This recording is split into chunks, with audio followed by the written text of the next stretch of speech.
Assalamualaikum warahmatullahi wabarakatuh. Kembali bersama Zulkarnain El-Maduri. Alhamdulillah, pantas kita bersyukur kehadirat Allah dengan segala nikmat karunia-Nya yang Allah limpahkan kepada kita, hingga kita pada saat ini masih bisa berpikir normal, tidak ngopi, ngotot pikun. Ya, tidak ngopi itu tidak ngotot pikun gitu. Nah, kalau kita berbicara sekarang banyaknya orang ngopi yang ngotot pikun itu karena disebabkan oleh berbagai macam hal. Terlalu fanatik mazhab, terlalu anti dengan hadis-hadis Nabi Muhammad sallallahu alaihi wasallam. Lucunya saudara, itu kadang-kadang hadis Nabi dikanter dengan pendapat. Sudah berkali-kali saya jelaskan, binasanya umat dahulu kala itu karena perkataan Rasulnya dilawan dengan perkataan pengikutnya. Kadang-kadang mensejajarkan perkataan pengikutnya dengan Nabi. Nah, ini yang terjadi di luar sana. Yang banyak ngotot pikun, terlalu banyak ngopi jadi ngotot pikun gitu. Ya. Seperti ada orang yang mengkanter Ustadz Hakim Abdul Hakim Amir Abdad. Jadi Ustadz Abdul Hakim Amir Abdad ini jelas karyanya banyak, merupakan terjemahan-terjemahan tebal ya. Kalau kita lihat, tidak sedikit tuh terjemahan-terjemahan berbagai macam kutub yang diterjemahkan oleh beliau. Yang ngeritisi itu bau kencur, tidak punya ilmu sama sekali. Ilmunya cuma pendapat. Jadi kamusnya itu pendapat. Itu lucunya.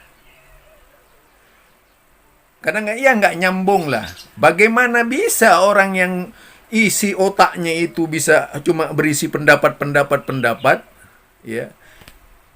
Akhirnya bukan lagi ilmiah yang disampaikan, tapi ngotot pikun gitu. Padahal hadis Rasulullah itu harusnya didahulukan. Mereka kan nggak punya hadis. Mau membantah dari sisi hadis, nggak ada satupun hadis yang mengisyaratkan bahwa tarawih itu adalah 23. Sehingga dengan berbagai macam keterpaksaan, ngotot membenarkan pendapat-pendapat mazhab. Ujung-ujungnya Abdul Hakim disuruh membenarkan mazhab, ujung-ujungnya gitu. Lah kemudian mereka itu lebih parah, tidak mau mengakui Nabi gitu. Jadi tidak mau mengakui hadis-hadis Nabi. Ini parahnya mereka. Jadi di sini ngototnya mereka. Sejak dahulu rusaknya umat para nabi itu karena mereka selalu membangkang kepada nabinya.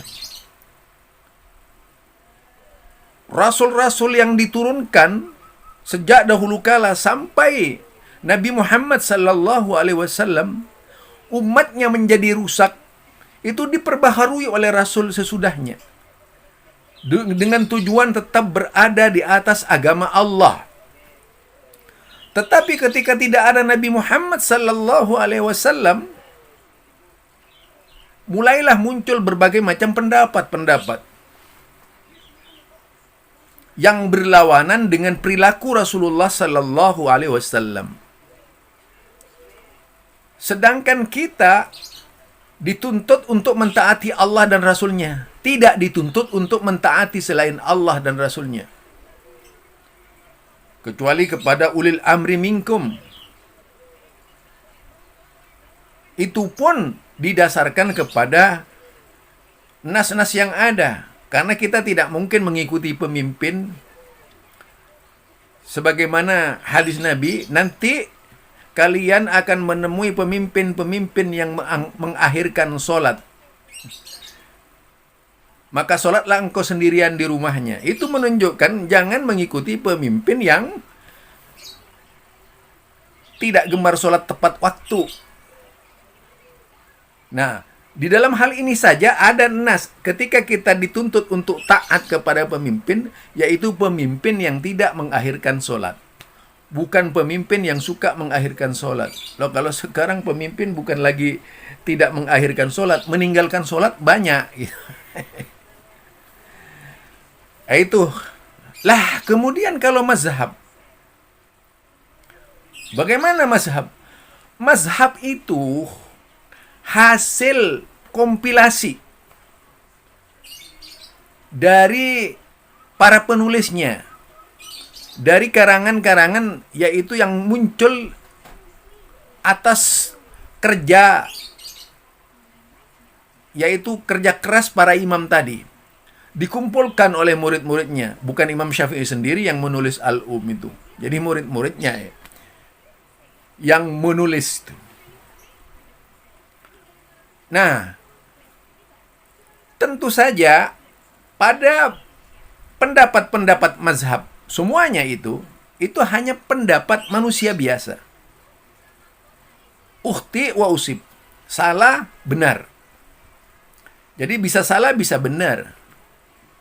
Lah sekarang kalau ada orang ngopi ya, yaitu ngotot pikun, biasanya akan selalu mengedepankan ototnya itu, ngototnya. Mengkanter seseorang, misalnya hadis. Hadis dikanter dengan pendapat nggak nyambung. Jadi kalau hadis dikanter dengan pendapat itu nggak nyambung, ini yang gagal paham. Seringkali menimbulkan gagal paham. Kemudian pengertian agamanya itu fikih. Contoh saja, tarawih saja nggak kenal dari mana asalnya tarawih. Taunya tarawih dari fikih. Kalau hadis Nabi Muhammad sallallahu alaihi wasallam itu kan ada riwayatnya jelas.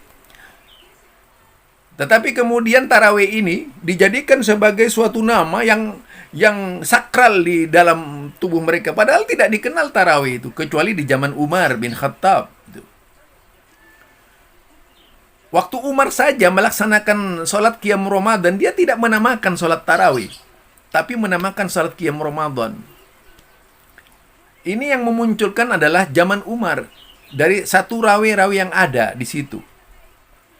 Nah, karenanya hal ini kemudian muncullah berbagai macam pendapat yang lahir, memberikan pengesahan terhadap nama sholat yang dilakukan oleh tentunya orang-orang tertentu ketika itu dan diakui oleh fikih sebagai pembenaran bahwa nama sholat yang dilaksanakan pada bulan Ramadan secara berjamaah itu namanya tarawih.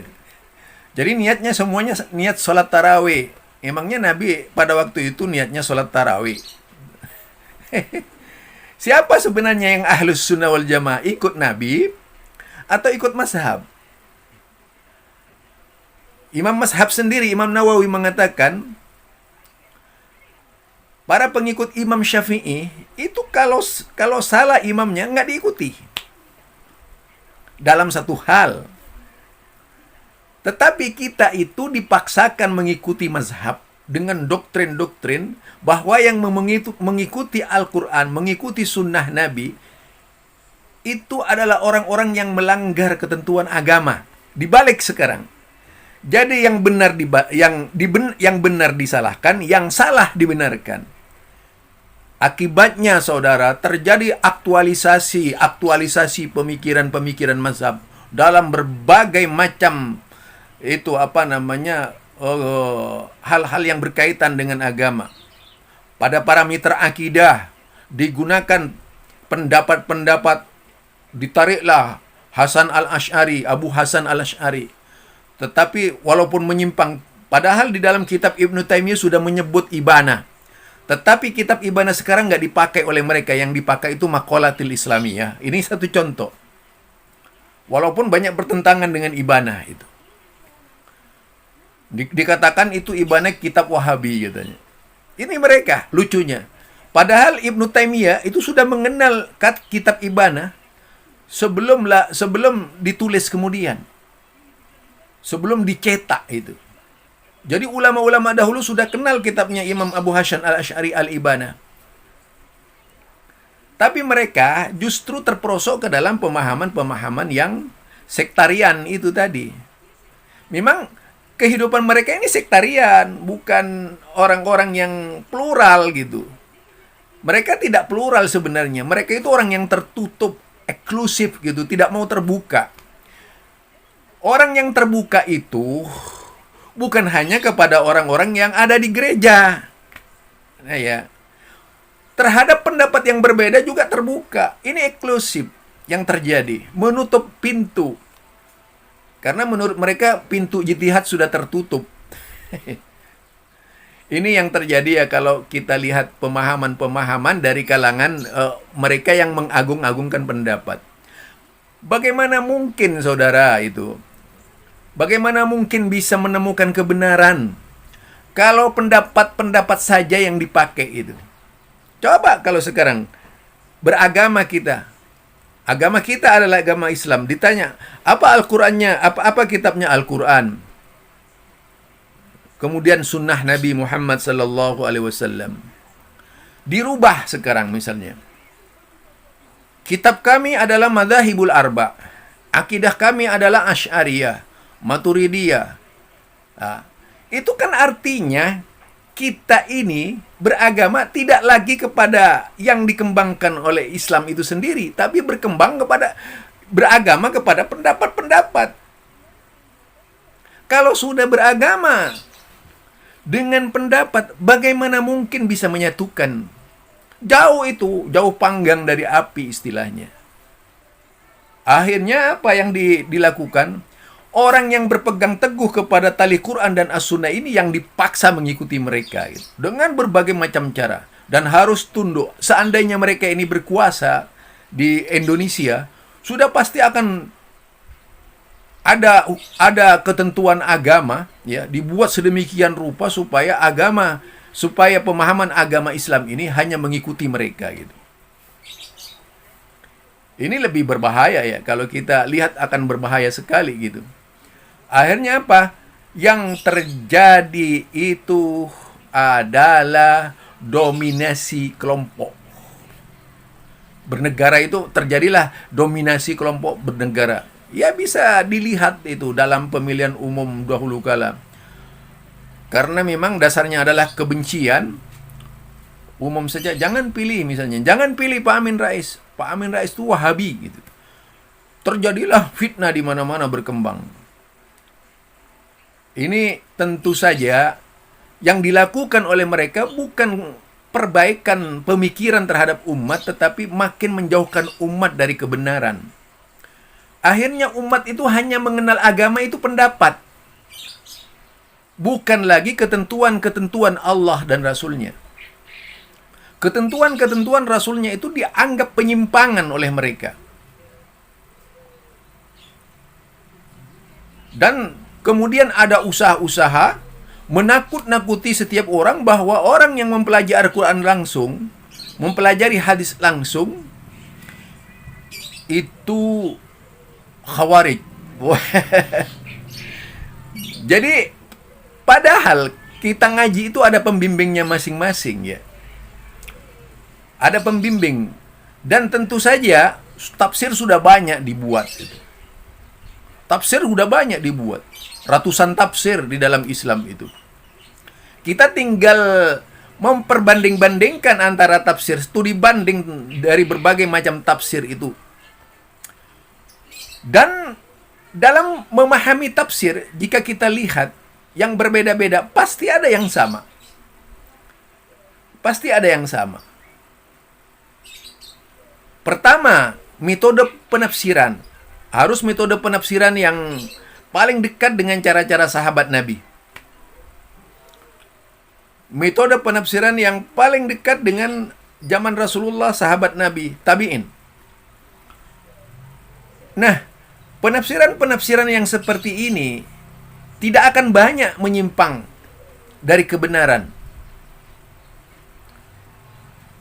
Saya sudah katakan, Kalau misalnya di dalam Al-Quran ada perintah sholat, apakah kita akan melaksanakan sholat apa saja tanpa ada penjelasan? Tidak. Sholat duhur, perintahnya, caranya itu ada di hadis Nabi. Demikian juga sholat asar, sholat maghrib, sholat isya, sholat subuh. Itu semua ada di hadis Nabi. Mengapa kemudian hadis Nabi ditinggal lebih pada buah pikiran mazhab? Maksudnya apa itu? Mengapa kemudian umat selalu didorong untuk mengikuti mazhab? Ada apa sebenarnya? Dan kemudian apa? Lucunya, dari mereka ini menggambarkan orang-orang yang memahami Al-Quran yang salah. Di zaman begini masih memperbincangkan mazhab itu aneh. Yang seharusnya di tengah manusia milenial, manusia modern, Islam ini paling tidak sudah keluar dari pohon yang sebenarnya, yaitu dari Al-Quran dan As-Sunnah. Apa gunanya banyak ulama kemudian masih terperosok ke dalam pemahaman mazhab?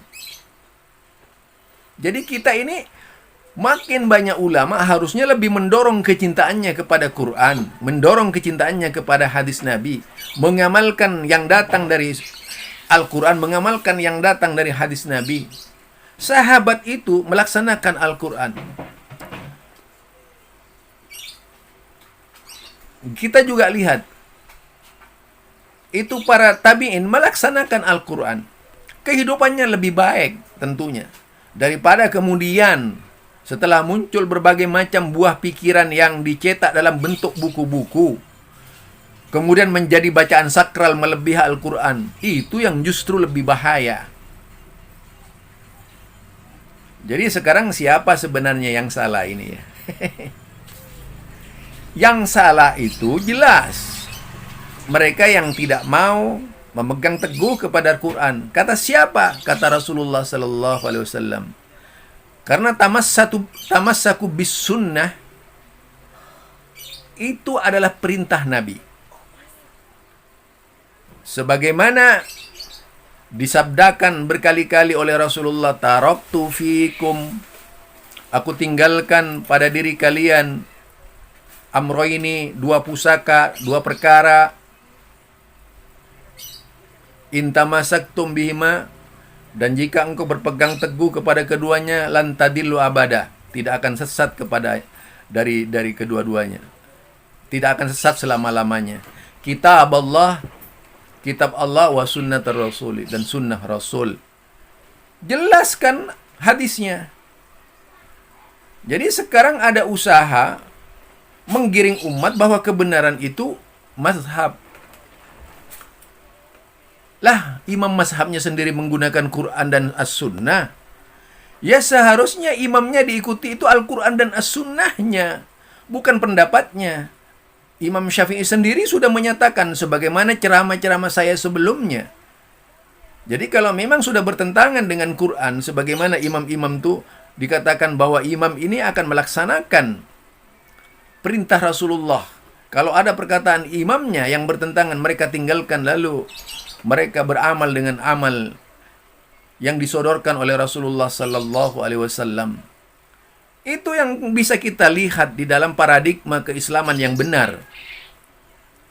Tetapi sekarang dengan berbagai macam usaha, kecerdikan, kepandaian, kemampuan, kemudian logika jongkok dijadikan rumusan untuk menetapkan bahwa agama itu adalah mazhab. Wow! Setiap orang yang tidak bermazhab dirongrong dengan berbagai macam caci maki. Jadi kalau kita lihat yang digugat itu, kalau misalnya di dalam agama lain ya, mengapa terjadi keretakan itu dalam satu agama? Taruh saja itu di dalam Nasrani itu. Ada berbagai macam sekte, ada lebih 60 sekte di dalam agama Nasrani.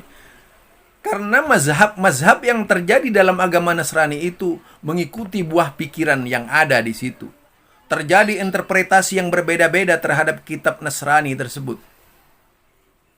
Jadilah sekte-sekte yang berbeda. Ada saksi Yahova dan sebagainya. Macam-macam lagi itu. Mereka juga saling menyalahkan kalau kita lihat ya. Ada Protestan dan sebagainya. Nah, di dalam Islam seperti itu juga. Seolah-olah ada Islam Protestan gitu. Jadi apa? Kita sebagai seorang mukmin ya tidak bolehlah tasabbaha biqaumin, serupa dengan cara-cara mereka itu. Umat Islam itu manhajnya adalah Al-Quran, As-Sunnah. Yang ikuti Quran dan As-Sunnah saja. Tentunya juga harus berada di bawah bimbingan mereka-mereka yang memiliki kemampuan tanpa mengikat dengan pendapatnya dan boleh membentur pendapatnya. Manakala memang pendapatnya terlalu jauh dari teks Al-Quran itu sendiri. Ini ya, jadi kesimpulannya, kebenaran selamanya ini tidak cukup dengan ngopi, ngotot pikun, yang akibatnya kita tidak mengerti agama, hanya ngerti agama sesuai dengan kemauan orang yang diikuti. Nah, kita lihat saja salah satu ciri dari pertentangan tajam. Di dalam Islam ini, kalau kita lihat dari satu mereka yang mengatakan aswaja saja itu, ada berapa sekte? Begitu banyak sekte. Belum lagi sekte-sekte Thariqah itu. Mereka tidak ada yang tidak ngaku aswaja semuanya. Apa iya? Kemudian itu adalah sebuah kebenaran ketika saling mencekcokkan masalah mursyid semuanya itu. Ini satu contoh. Sehingga tidak ada satupun yang salah di situ. Semuanya mengaku bersanad. Itu fakta. Apalagi kemudian orang berpikir di batas dari sisi sanad. Iya, kalau dulu ada sanad, ada yang meneliti sanad. Kalau sekarang sanad-sanadnya siapa yang akan diliti? Kehebatan sanad seperti apa kalau sekarang? Siapa yang bisa meneliti sanad sekarang ini? Kalau di zaman Nabi sampai pada zaman Imam Bukhari, Muslim dan para ulama-ulama hadis ketika itu wajar mereka bisa melakukan hal demikian. Didasarkan kepada ilmu-ilmu yang mereka temukan untuk mengetahui kejujuran sebuah hadis yang diriwayatkan oleh orang-orang ketika itu melalui penelitian, melalui berbagai macam cara agar bisa mengetahui kedudukan hadis yang sebenarnya, apakah hadis itu sahih atau tidak. Tetapi kalau orang sekarang yang ngaku-ngaku bersanad itu, dari mana kita akan mengetahui bahwa sanad-sanad itu jaminan kebenarannya? Dibandingkan dengan orang dahulu saja yang hebat-hebat itu ketakwaannya. Ketika itu masih ilmu begitu dekat dengan Nabi, itu saja banyak yang palsu. Apalagi di zaman sekarang. Contohnya, misalnya sekarang ahlul bid'ah, itu sanadnya dari mana? Gitu. Kan pertanyaan saya seperti itu. Ahlul bid'ah itu sanadnya dari mana gitu. Kalau sanadnya sama-sama ahlul bid'ah mungkin iya gitu. Tapi kalau ahlus sunnah diklaim sanadnya ahlul bid'ah, ini yang salah. Jadi ini ya yang saya maksudkan di dalam memahami Islam. Jangan seolah-olah bahwa sanad itu sangat menentukan kalau sekarang. Kalau menurut saya tidak itu. Karena permasalahannya sanad-sanad yang ada sekarang ini tidak dijamin kesahihannya. Kalau dulu masih dijamin. Mereka ketika melakukan penelitian-penelitian hadis itu. Itulah yang disebut dengan isnad itu din. Al-isnad ad-din. Kalau sekarang isnad minad din. Kecuali memang ada kalau memang ada ukuran. Ada ukuran. Dari sejak dahulu sampai sekarang berdasarkan tahqiq dan penelitian. Ini kan kalau dilihat lebih pada silsilah ya, bukan lebih pada sanad gitu. Jadi ini barangkali Kalau mau berbicara agama, janganlah selalu mengatakan bahwa pendapat orang lain sudah membuktikan tidak pendapatnya Abdul Hakim Amir Abdad itu. Kalau sekarang beginilah, saya megang Al-Quran dan hadis. Berbicara Al-Quran dan hadis, dikanter dengan pendapat imam misalnya. Menurut pendapat imam begini-begini, ya tentu sajalah nggak nyambung. Wong yang dipertahankan mazhab gitu. Sama halnya ketika saya itu mempertahankan perkataan Imam Syafi'i yang diamalkan oleh Imam Syafi'i dan yang ditulis dengan jelas oleh Imam Syafi'i mengenai sholat tarawih gitu. Itu jauh berbeda. Jadi mereka itu tidak kenal tarawih, sholat malam, qiyam Ramadan. Ini ketafrik, biasa dilakukan oleh mereka. Sengaja itu memang kerjaan fikih itu gitu, membeda-bedakan. Ya sholat tarawih, ya sholat malam, qiyam Ramadan. Tapi oleh mereka dirubah-rubah karena fikih. Tadi fikih yang diikuti. Dia kalau cari di hadis, ya bingung lah. Nah di sini saja kalau kita pahami. Memang bedanya, cuman kalau bedanya kalau salat malam itu tidak selamanya dikerjakan bersama-sama di zaman Nabi. Walaupun dikerjakan bersama juga seperti Ibnu Abbas yang sering ikuti, Al-Khalid yang memantau salat Rasulullah sallallahu alaihi wasallam. Nah, tarawih ini kan dilaksanakan. Tetapi bagaimanapun masih ada contohnya. Intinya di zaman Rasulullah tidak ada kata tarawih gitu, nggak ada. Yang Rasulullah diikuti oleh sahabat selama 3 malam itu adalah salat qiyam Ramadan atau qiyamul lail. Mereka di rumahnya tidak sholat lagi, sebagaimana dugaan-dugaan orang yang mengatakan sampai di rumah sholat lagi. Nggak ada itu. Bisa dibuktikan lah. Siapa di antaranya para sahabat-sahabat Nabi ketika itu habis sholat tarawih, sholat qiyam Ramadan, sholat lagi di rumahnya. Menambah sholat misalnya. Satu hadis saja.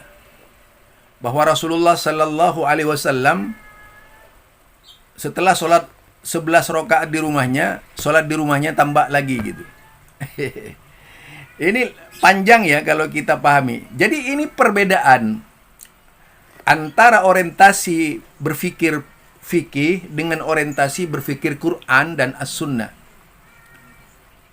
Kalau berpikir fikih, sudah pasti mengikuti secara doktrinis apa yang ada di dalam kitab fikih. Menjadi doktrin. Kadang-kadang, Wahabi itu doktrin. Padahal mereka juga didoktrin. Dicuci malah. Dibuat benci kepada kelompok. Gitu. Cuci otak. Lah kalau cuci otak itu, dia benci dengan kelompok. Ya ujung-ujungnya pembubaran dan sebagainya gitu. Ini ya, jadi kesimpulannya apa yang dikatakan Abdul Hakim Amir Abdad itu harusnya dari disiplin ilmu hadis, bukan dari pendapat. Kalau memang kemudian ingin menyalahkan Abdul Hakim Amir Abdad menggunakan teropong fikih, itu sama saja dengan jaka sambung, tidak nyambung. Jaka sambung naik ojek, nyambung ya. Jadi nggak nyambung pada akhirnya. Apa? Ya karena memang sudah agamanya dia itu agama fikih. Salah benar apa kata fikih sudah gitu. Beda dengan Abdul Hakim Amir Abdad yang digunakan itu karyanya banyak, tulisannya banyak.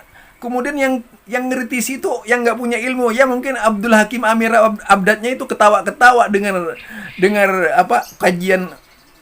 kajian oneng gitu. Itu saja barangkali dari saya. Jadi kalau ingin melihat seseorang itu dari keahliannya, bukan dilihat dari bukan keahliannya. Kalau sekarang keahliannya dilihat dari keahliannya, itu hebat namanya. Nah, sekarang kalau berbicara fikih, ya itu kan pemahaman fikih. Pemahaman fikih itu semurni, tidak murni, tidak sama dengan pemahaman langsung dari hadis Rasulullah Sallallahu Alaihi Wasallam. Lah, faktanya sebenarnya kan banyak itu mazhab, cuma kemudian yang diangkat 4. Ada mazhabnya Sufyan Ats-Tsauri, ada mazhabnya banyak lah kalau kita lihat di antaranya itu. Nah, dari pandangan-pandangan seperti ini, jelas itu adalah buah pikiran.